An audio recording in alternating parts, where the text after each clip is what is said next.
Target తిరుమలతో YCP నాయకులు పనిచేస్తున్నారు.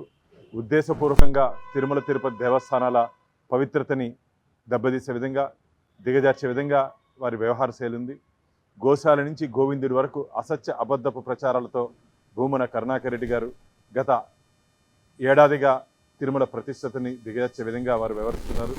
అంతేకాకుండా నిన్నగాక మొన్న తిరుమల పుణ్యక్షేత్రంలో తిరుమల మీద మద్యం బాటల్ని వారిలే వైసీపీ నాయకులే కొందరు అక్కడ పెట్టి తిరుమల పవిత్రత దిగజారుతుందని చెప్పి వారి సాక్షి ఛానల్లో భక్తుల మనోభావాలు దెబ్బతీసే విధంగా వారు ప్రసారం చేయడం జరిగింది.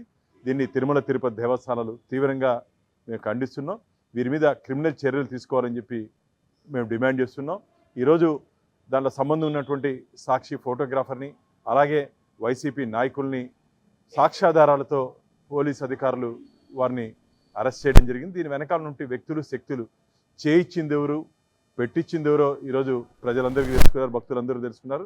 నేను తీవ్రంగా హెచ్చరిస్తున్న వైసీపీ నాయకుల్ని, భవిష్యత్తులో ఇలాంటి కార్యక్రమాలు పునరావృతం చేస్తే చర్యలు చాలా తీవ్రంగా ఉంటాయి. ఇప్పటికే ప్రజలు మిమ్మల్ని అసహించుకుంటున్నారు. రాజకీయంగా ఎదురుంటే రాజకీయంగా ఎదుర్కొంటాం.